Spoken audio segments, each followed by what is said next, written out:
Det bliver, når man... We're live. Jan, welcome. Thank you. Last year's first boat back in Aarhus and winner of the single-handed race. Yeah. And now you're here because of your boat. Just give us a tiny short brief on why you're not sailing. Yeah, actually, I should have been here on our new carbon racer, the IL30P, that is delayed. Instead, I took a cruising boat or 45-footer Ella boat, but we had some technical issues with two autopilots who went out of business within a few days. So now I'm here. Now I'm shore routing for Emily and Team Xbox. Okay, and also you are here as an expert in routing matters and on weather systems and stuff, because until now it has been kind of a no-brainer. It has just been steering the way to the next point and then turning.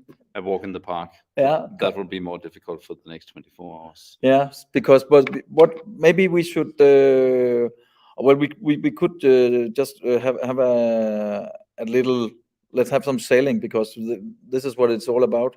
It's from our YouTube channel. You can see some footage from the start in Esbjerg the other day. But what I think could be interesting now, should we look on the different positions of the sailors? We have here let's take the single-handed offshore sailors, because that's a pretty split crowd or fleet, or what we should call it. Yeah. The big challenge for all of them will actually be, where can we take the next stop? From where can we reach a point where we can have some rest? Yeah. For the two leading boats, for Saar and Embla, it will probably be Gesser. It's my best guess that they can reach Gesser. Yeah, because they're still doing really, really good. Yeah, but I think there'll be a break during the night in the wind. Yeah. And but anyway, I think they can reach Falster, either Gesser or maybe anchor up on the east coast of Falster. Yeah. Anders Johansen in Beluga have a bit of a more challenge. Right now he's having a good boat speed, but also that will have him here. He will have very calm periods during the night. My best guess for him, I think it will be Rügen, and stay close to the German coast, because there will be more wind at the coast. Yeah, that's what you showed me on the map. That these the windy maps are more general, but you had a more specific map where it looked like something like a sea breeze thing or something. Yeah. So stay close to the coast will be the best option that we'll have. Yeah, and then I think Garfield is heading for next week for a break. Yeah, but anyway, that's also a bit early. Yeah, but he has to consider his options, because you can't take a break in the middle of the Baltic. That's simply too deep. Yeah. You could actually find a buoy and hook on that. Maybe not in the middle of the Baltic. Yeah, I think so. Yeah, if you prepare to have a mooring hook, just will do that. Okay. Yeah, but it won't be very calm. It won't be so much rest, but you will be in compliance with the rule. Yeah, that's right. And how deep is it in the Baltic? I think it's I have a map here. It's about 20 meters or so. Okay, so you could actually throw your anchor. Yeah, if you have 60 meters of anchor rope. No, I don't think they'll have so. Oh, go to the windmill park, hook onto a windmill. Yeah, you could do that too. Yeah. Is that allowed? In the race rules, I think there's nothing that forbids you to do so. But I was thinking more about the owners of the windmill. Maybe they wouldn't know. Okay. All right, that was the offshore sailors. I know you're doing some routing also for the Klaus Kato and Emily. Yeah, on the inshore course, and we had them starting Friday, I think it was, on the 17th. Let's see if we can find them here somewhere. Is that that's it? Yeah. And he is kind of in the lead. Yeah, you can say so. Yeah. He's in front with half a country. Yeah.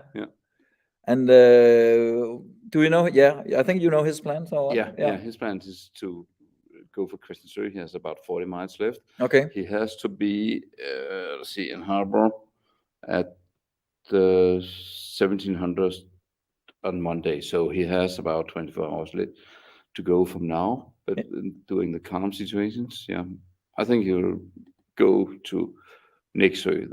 I think it will be his plan, because you have quite a long distance when he goes around Duodde at Bornholm. Yeah. You have more than 60 miles from there to Rügen. Yeah. And that could be a challenge to reach that. In the light wind. Yeah. Yeah, because that's maybe we should explain the rest time rule, that you know it, of course. Well. I do.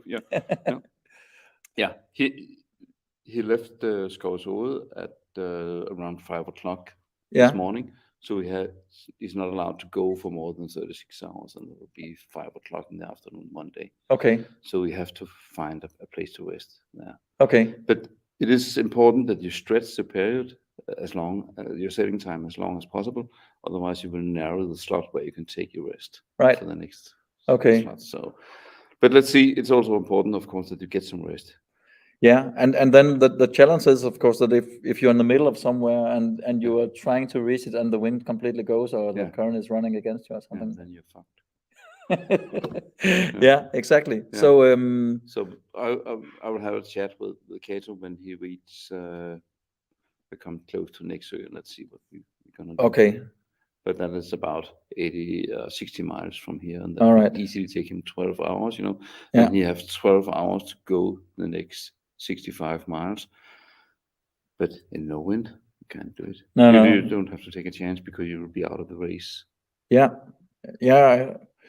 But you won't be in a harbor, or would you? If there's totally blank outside, would you then stay in Nexø, or would you go out and wait, or would you wait in the harbor for the wind to come? No, I would take the rest. If there's no wind anyway, you could just take your rest time. Yeah. That's true. Yeah. Okay.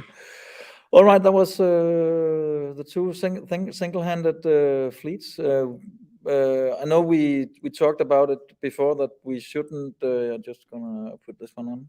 This is actually from Duodde. Yeah. Do you remember the lighthouse from when you were there? Yeah. Right. Yeah, it was a bit more windy. Yeah. 25 knots. All right. And then we had the Dragonfly chasing the single-handers, and I guess, well, it depends, of course. It has a lot of wetted surface when the wind dies. With the boat speed, and he doesn't have to take the rest. No. They're fully crewed. Yeah. So they will easily catch about at least 16 hours, because the single-handers have to have at least 2 more stops before they reach Aarhus. Are you sure of that? Because if the two guys in the front, if they reach Gedser within this slot, but there's no wind afterwards. No, but they have been so lucky that my guess is that the 8 hours they sleep, and then the wind is back, probably from east. Yeah, of course, and you only have to get into 15 miles of Aarhus. Exactly. So that might save them from some few hours. It'll be close, but let's see. Yeah, all right. Yeah. Okay, just one. You're also doing some routing for some of the fully crewed boats. Yeah. Are there any advice for them? I know they are. Let's see if I can find them here somewhere. Yeah, they are trying to enter Øresund. Let's say it like that, because this has been a kind of a static picture for quite a while now. Yeah. But, go close to the Danish shore. Close to Denmark. Yeah, the current will be better close to the Danish shore, but later on when you reach Copenhagen, you have to be very careful about the dying winds around Copenhagen and around the airport. Yeah. So let's see at which time that'll be there. So what would that be when you say you have to be careful to go further out, or to? Yeah, you should go further out. You should go east of Saltholm. Okay. Because the wind can be very, very calm. Yeah, right. Copenhagen around the airport. Okay. But the current could be better in between Saltholm and Amager. So. Okay. Yeah. So that's really. Yeah, but let's see what they have for condition. That will be 10-12 hours from now. Okay. Exciting, I think. I'm kind of relieved that these guys have to do some thinking too, and some decisions. Yeah, it's so been too easy until now. It has been pretty easy for sure. But that is nice. They will get their challenges. they'll get a bit of everything like this. Yeah.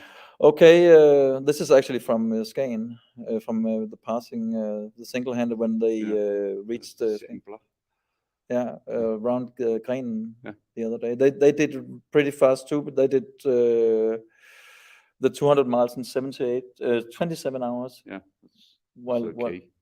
That's it has been nice. Yeah. Will you be on the offshore course next year if the boat is here? Hopefully. Yeah. Are you cruising around the world or no? No. Okay.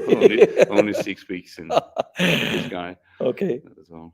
No. Cool, Jan. Thanks a lot. I will shut this studio down for now, and then let's see what happens. Yeah. And if any of your predictions were right, maybe we can meet again tomorrow and have another chat. Absolutely. We do that? Yeah. Okay. Yeah. Cool.